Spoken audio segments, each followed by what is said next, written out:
नमस्कार दोस्तों। चूँकि अभी आज़ादी के दिन चल रहे हैं, मतलब 15 अगस्त की आज़ादी के दिन चल रहे हैं, तो मैंने क्या कह रही ज़िंदगी में एक बात सोची कि ये सोच की आज़ादी होनी चाहिए। दरवाजे पर ठक ठक हुई। मैं लिखते लिखते उठ गई। दरवाज़ा खोला। सुखद आश्चर्य, सामने वाली खुश मिजाज 72 वर्षीय वर्मा आंटी दरवाजे पर अपनी चिरपरिचित मुस्कान के साथ खड़ी थी। मुझे आश्चर्य भी हुआ, क्योंकि कॉलोनी में घूमते घूमते वाला हेलो हाय वाला परिचय था हमारा। मीठे स्वर में उन्होंने कहा, तुम्हें डिस्टर्ब तो नहीं किया बेटा? क्या मैं थोड़ी देर बात कर सकती हूँ? झिझकते हुए उन्होंने बात शुरू की। जहाँ तक मैं उनके परिवार के बारे में जानती हूँ, एक बेटा और एक बेटी है। दोनों शादीशुदा हैं। बेटा विदेश में है, साल में एक बार आता है। बेटी इंडिया में है। अभी 6 या 7 महीने पहले ही अंकल का देहांत हुआ है, पर आंटी उसी जिंदा दिली से जीती रहीं। किटी में जाती रहीं। खुद का बड़ा सा मकान है। मैं क्या सोचती हूँ, आजकल मैं अगर किसी से शेयर करूँ तो लोग मुझे स्वार्थी समझेंगे। तुम्हारे अंकल ने मेरा खूब ख्याल रखा, बच्चे भी रखते हैं, पर मुझसे एक गलती हो गई। मैंने उन्हें एक निर्भर लालच या अतिरिक्त प्रेम और केयर, ये सारी चीज़ें दी जो उनकी उम्मीदें बढ़ा गया। अंकल ने मेरे लिए कुछ पेंशन डिपॉजिट्स छोड़े हैं। जब वो थे तो सारी ज़िंदगी उन्होंने एक मोटी राशि मुझे घर खर्च के अलावा भी देते थे। मतलब जब वो थे तो मैंने 1-2 किटी की, बच्चे मैं जैसे चाहे खर्च करूँ, ऐसा उनका सोचना था।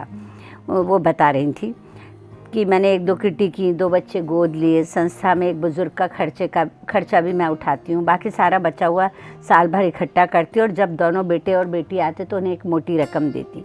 पहले वो नानुकुर करते, फिर वो फॉर ग्रांटेड लेने लग गए, और मैंने खुद के लिए कुछ नहीं रखा। मेरे लिए अंकल जो थे, अब मैं राशि देने में असमर्थ हूँ।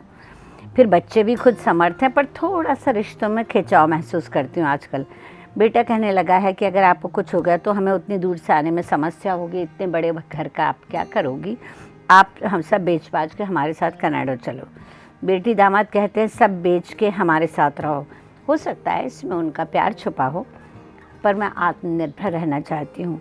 महिलाओं के ग्रुप के साथ कार्यक्रम भी बन गया है। उनका कहना है जबकि बच्चों का कि इस उम्र में मैं घर में बैठ के भजन करूं, क्या ज़रूरत है इतना घूमने फिरने की?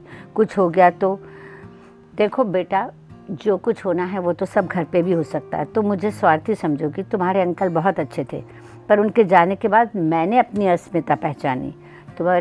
वरना हमेशा दूध में शक्कर की तरह घुली रही। पैसे की अहमियत समझी। जिम्मेदारियों की वजह से अपने प्रिय काम समाज सेवा, जिसे मेरे बच्चे आजकल पैसे फूंकना कहते हैं, अब क्योंकि उनकी राशि बंद हो गई है, उसको भूल बैठी थी। अब मैं ज़िंदगी जीना चाहती हूँ। मुझे लगा कि तुम्हें अगर बताऊँगी कि मैं क्या सोचती हूँ तो शायद तुम समझोगी। क्यों नहीं आंटी? मैंने कहा, हमेशा दूसरों की ज़िंदगी जीते अगर आपको संतुष्टि ना मिली, एक कुछ ना होने का एहसास बना रहा, तो अब उसे पूरा करने का आपका अधिकार है। आपके बच्चे कहीं नहीं जाएंगे, लौट के उनको यहीं आना है। घर बड़ा है तो क्या हुआ, उनके कमरे भी हैं। आपको सलीके से अच्छी ज़िंदगी जीने का पूरा अधिकार है। बस वो उठ खड़ी हुई, कहने लगी, आज बहुत हल्कापन लगा तुम्हें बता के मैं क्या सोचती हूँ। उनके जाते ही मैंने सोचना शुरू कर दिया कि अति भावुकता में मैंने अपने जीवन के बारे में कुछ भी नहीं सोचा। मुझे भी आखिर बुढ़ापे में अपनी आज़ादी चाहिए। अपने जीवन के निर्णयों की बागडोर किसी के हाथ में मैं भी नहीं देना चाहती। अपने जीवन की जिम्मेदार मैं स्वयं बनना चाहती हूँ। बच्चों का स्नेह चाहिए, उन पर निर्भरता या उनके ताने नहीं चाहिए। मैं ये नहीं कहती कि हमारी परवरिश में खोट है या वो भी सब ऐसे ही हैं, पर हमारे परिवार के दूसरे सदस्यों, बच्चों की अपनी भी ज़िंदगी है, जो अपने परिवार की जिम्मेदारियों के चलते थोड़े से लापरवाह हो जाते हैं। तो क्या हर्ज है, थोड़ी जमा पूंजी हम अपने लिए रखें, परिवार व बच्चों के लिए स्नेह और उनकी ज़रूरत के समय के लिए कुछ राशि। कुछ लोगों को बड़ा बुरा लगता है अगर उनसे पूछती हूँ कि आपने वसीयत लिख दी, तो उन्हें लगता है जैसे मैं आज ही उनके मरने की तमन्ना कर रही हूँ। पर आप क्या चाहेंगे, आपके सपनों के घर के सदस्य आपके वसीयत ना लिखने पर आपकी लाश पर ज़मीन जायदाद के लिए झगड़ें? वैसे भी आपकी अपनी ज़िंदगी है। सारी ज़िंदगी के संघर्षों के बाद ये आज़ादी हमारे हाथ आती है, तो इच्छाएं पूरी करने के लिए कुछ रकम का होना भी तो ज़रूरी है। आपकी अपनी कमाई, आज़ादी आपकी ज़िंदगी में, क्योंकि हम पैसों की बात नहीं कर रहे, बात हम कर रहे हैं आज़ादी की, और उन पैसों को खर्च करने की आज़ादी की। ये आज़ादी मैंने खुद कमाई है। ये आज़ादी मैंने खुद कमाई है, हालांकि कई रातों की नींदें गंवाई हैं। रखा था स्वाभिमान ताक पर कई बार, बाती दिए में कई बार टिमटिमाई है। ये आज़ादी मैंने खुद कमाई है। गोया सारा इल्ज़ाम मेरे सिर पे था, गोया सारा इल्ज़ाम मेरे सिर पे था। जेल में तड़पने की सज़ा भी पाई है। एहसानमंद हूँ तेरा ये हालात जो तूने बार बार ठोकर लगाई है। ये आज़ादी मैंने खुद कमाई है।